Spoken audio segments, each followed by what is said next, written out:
Welcome everyone, हमारे channel Siddharth military HP में आपका स्वागत है। यदि आपने हमारे चैनल को सब्सक्राइब न किया हो तो प्लीज़ हमारे चैनल को सब्सक्राइब कर दें, लाइक कर दें और अपने दोस्तों तक शेयर कर दें और बेल आइकन को दबा लें। बेल आइकन को दबाने से क्या होगा, आपको नोटिफिकेशन मिल जाएगा जब मैं अपना वीडियो अपलोड करूँगा या जब मैं लाइव आऊँगा तो आपको नोटिफिकेशन सबसे पहले मिल जाएगा। इसलिए सब्सक्राइब करने के बाद आप घंटी को दबा दें। तो हम बाल विकास पढ़ रहे थे और बाल विकास में हम सोशल डेवलपमेंट पढ़ रहे थे। सोशल डेवलपमेंट में हमने 2 पार्ट पढ़ लिए थे, एक प्रैक्टिस सेट हमने सॉल्व कर लिया था। आज ये थ्योरी का तीसरा पार्ट है और इस पार्ट में हम सामाजिक विकास यानी कि सोशल डेवलपमेंट को हम फिनिश कर लेंगे और फिर अगला टॉपिक हम पढ़ेंगे। जो भी होगा हमारा अगला टॉपिक, उस अगले टॉपिक को हम पढ़ेंगे। तो सामाजिक विकास में हम पढ़ रहे थे कि सामाजिक विकास समाज से जुड़ने की प्रक्रिया है। हम परिवार, समाज, रिश्तेदार सब लोगों से संपर्क स्थापित करते हैं। विद्यालय में हम एक दूसरों से जुड़ते हैं, एक दूसरे से बातचीत करते हैं और इस प्रकार हमारा सामाजिक विकास होता है। और सामाजिक विकास की प्रक्रिया जन्म से प्रारंभ होती है और मृत्यु पर्यंत तक चलती है। और समाजीकरण की प्रक्रिया, सोशलाइजेशन की प्रोसेस भी जन्म से प्रारंभ होती है और मृत्यु पर्यंत चलती है। इतना हम अपनी पुरानी वीडियोज़ में पढ़ चुके हैं और इस वीडियोज़ में हम पढ़ेंगे या इस लेक्चर में हम पढ़ेंगे या इस क्लास में हम पढ़ेंगे कि सामाजिक विकास को कौन कौन सी चीज़ें प्रभावित करती हैं, कौन कौन सी ऐसी चीज़ें हैं जिनका इम्पैक्ट सोशल डेवलपमेंट पे पड़ता है। तो पहला है शारीरिक बनावट। पहला क्या है? शारीरिक बनावट। यदि शारीरिक बनावट, किसी बच्चे की शारीरिक बनावट यदि अच्छी नहीं है तो उसका सामाजिक विकास प्रभावित होगा। मान लो उसमें कोई दोष है, उसके किसी अंग में दोष है, उसके पैर में दोष हो सकता है, उसके हाथ में दोष हो सकता है, उसकी आंखें थोड़ी सी डिस्टर्ब हो सकती हैं, उसके शरीर में यदि दोष है तो उसका सामाजिक विकास प्रभावित होगा। यदि उसका शरीर ठीक तरीके से, यदि वो व्यक्ति स्वस्थ नहीं है तो उसका सामाजिक विकास प्रभावित होगा। यदि शारीरिक बनावट उसकी ठीक है तो उसका सामाजिक विकास अच्छे से होगा। इसके बाद अगला पॉइंट है हमारा कि स्वास्थ्य। यदि बालक का स्वास्थ्य अच्छा है तो स्वाभाविक सी बात है वो सब लोगों के साथ घुल मिल पाएगा, समाज में जा पाएगा, अपने परिवार में जा पाएगा, लोगों से बातचीत करेगा, दोस्त या रिश्तेदारों से सब अच्छे अच्छे फ्रेंड बनेंगे क्योंकि वो पूर्णतः स्वस्थ है और सब लोगों के साथ अच्छे से घुल मिल रहा है, अच्छे से बातचीत कर रहा है। यदि वो स्वस्थ नहीं है, ज़्यादातर बीमार रहता है, स्कूल भी नहीं जा पाता, समाज में भी लोगों के साथ नहीं जुड़ पाता और बैठ नहीं पाता, तो फिर उसका सामाजिक विकास रुक जाएगा या सामाजिक विकास प्रभावित होगा। और अगला है पारिवारिक वातावरण, जो सबसे ज़रूरी है, फैमिली इन्वायरमेंट। यदि फैमिली का एनवायरनमेंट अच्छा है, घर में लड़ाई झगड़े नहीं होते, माता पिता बच्चों को प्रोत्साहित करते हैं, पढ़ने के लिए खेलने के अवसर देते हैं और बहुत सारा ऐसी चीज़ें हैं जो बच्चों को भी प्रदान करते हैं, बहुत सारी सुविधाएं प्रदान करते हैं, तो इससे क्या होगा, बच्चे का सामाजिक विकास अच्छा होगा। घर में रिश्तेदार आते हैं तो माता पिता उनसे बातचीत करने के लिए बच्चे को अवसर देते हैं और ऐसे बहुत सारे अवसर प्रदान करते हैं अपने बच्चे को, तो उनका सामाजिक विकास अच्छा होगा। और यदि ऐसे अवसर प्रदान नहीं किए जाते हैं फैमिली के द्वारा तो बच्चे का सामाजिक विकास अवरुद्ध हो जाएगा या रुक जाएगा। अगला ऑप्शन है विद्यालय का वातावरण। देखिए, फैमिली का वातावरण अच्छा होना जरूरी है, विद्यालय का वातावरण अच्छा होना जरूरी है और पास पड़ोस का वातावरण होना अच्छा जरूरी है। ये तीनों, ये सभी वातावरण यदि अच्छे मिलेंगे बच्चे को तो बच्चे का सामाजिक विकास होगा, अन्यथा बच्चे का सामाजिक विकास नहीं होगा।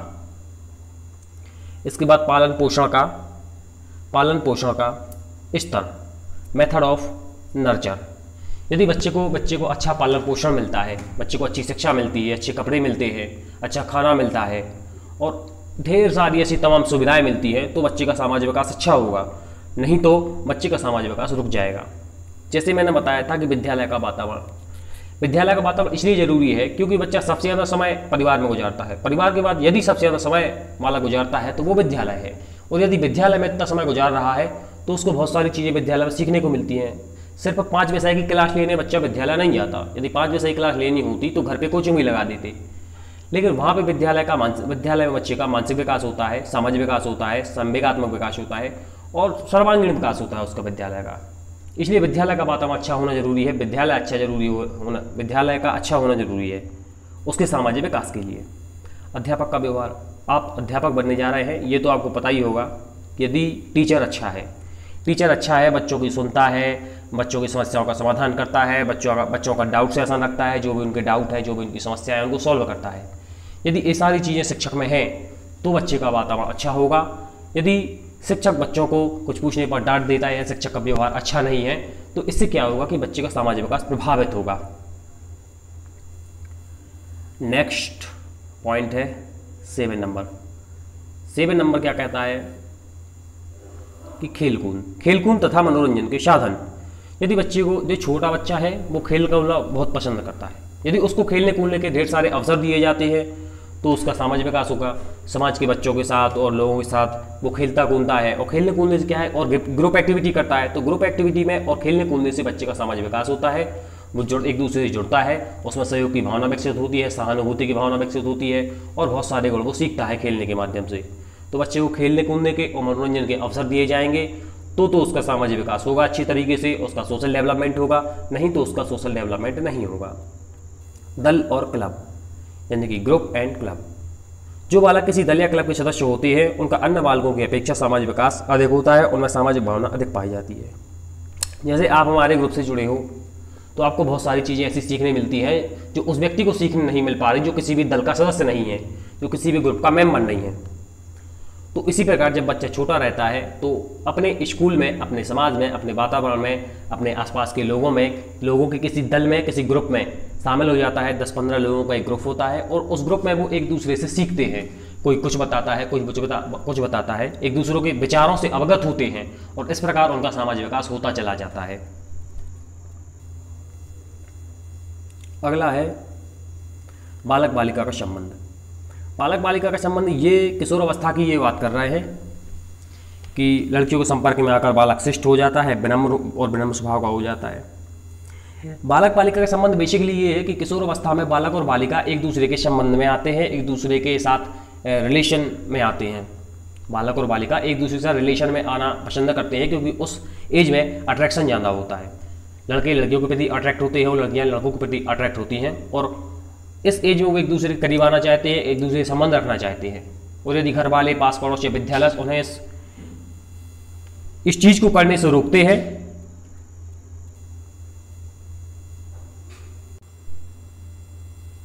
तो यदि लड़के लड़कियों से संबंध रखना चाहते हैं, लड़कियां लड़कों से संबंध रखना चाहती हैं, यदि परिवार, विद्यालय और समाज उनको रोकते हैं तो उनका सामाजिक विकास प्रभावित होता है, और यदि उनको सपोर्ट करते हैं तो उनका सामाजिक विकास बहुत अच्छे से होता है।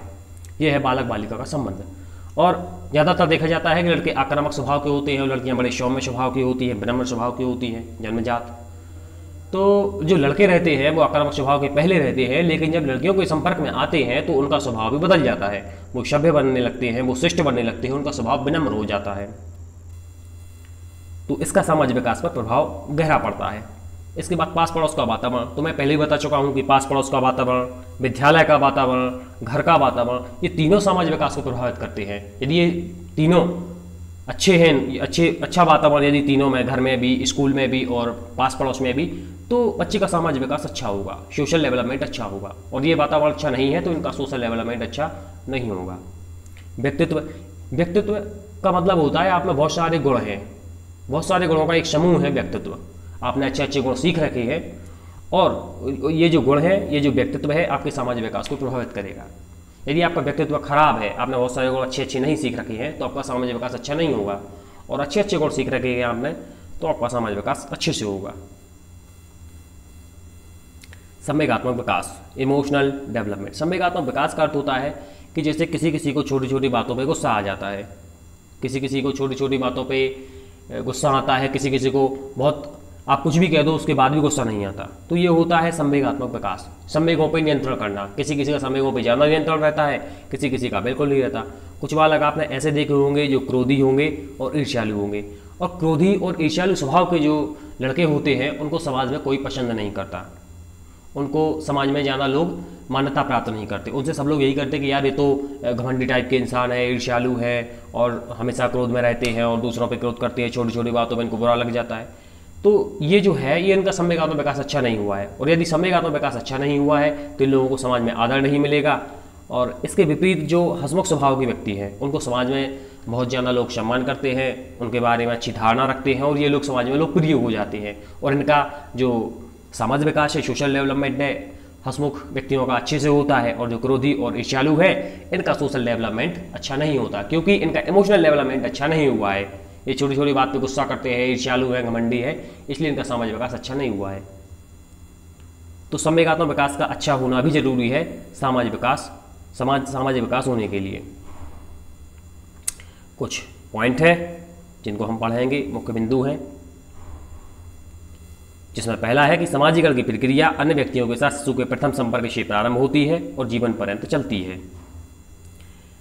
तो कुछ पॉइंट हैं जिनको हम बस रीड करेंगे।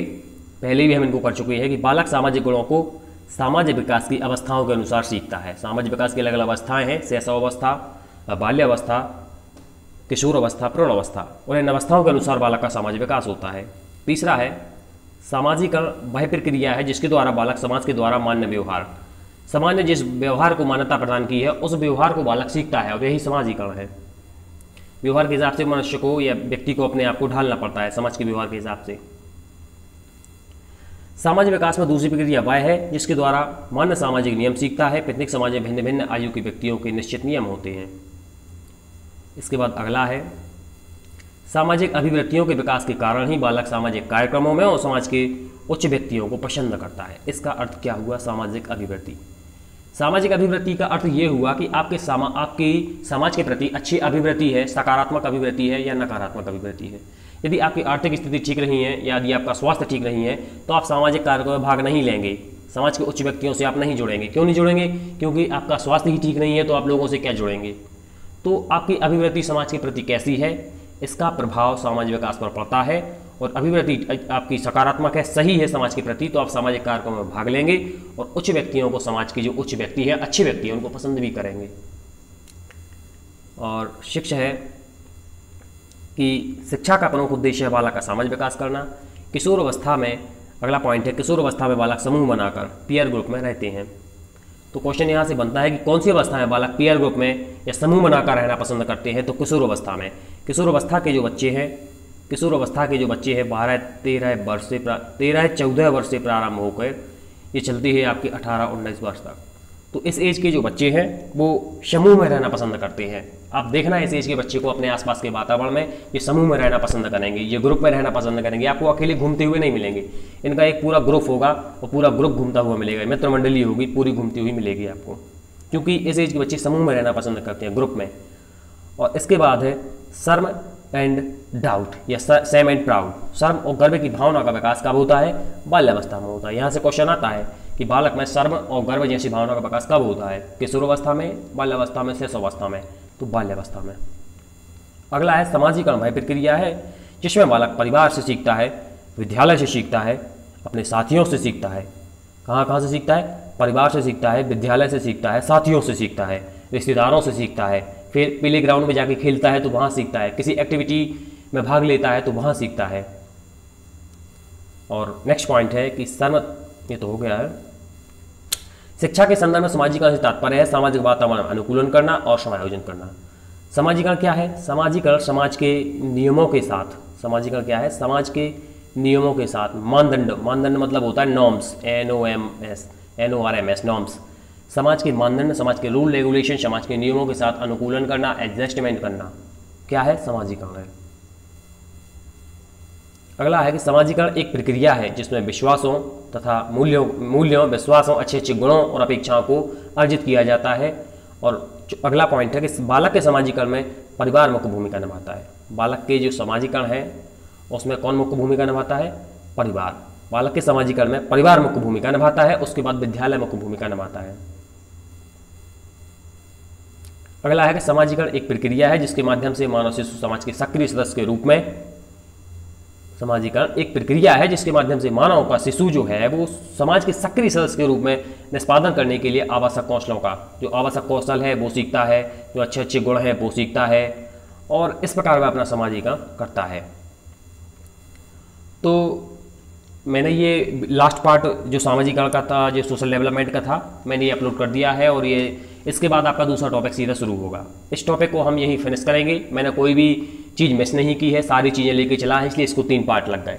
बाकी मैंने देखा है यूट्यूब पे और भी जगह कि लोग एक पार्ट में इसको निपटा देते हैं, अलग कर देते हैं, 30 मिनट की एक वीडियो बनाते हैं और सारा सोशल डेवलपमेंट या सोशलाइजेशन खत्म कर देते हैं, और फिर चीज़ें आपके एग्जाम में आती हैं, फिर आपसे बनती नहीं हैं, इसलिए लोग फेल भी होते हैं। तो हमारे यहाँ से, हमारे एंड से जो भी पढ़ाया जाएगा उससे एक भी क्वेश्चन आपके एग्जाम में बाहर नहीं होगा, ये विश्वास आपको करना होगा हमारे ऊपर। और इसके बाद हम अपनी 2 ऑब्जेक्टिव क्लास भी रखेंगे इस टॉपिक की, तो टोटल 50 क्वेश्चन हम करेंगे। 15 हमने कर लिए हैं और 30 और अभी हम करेंगे, 30-35।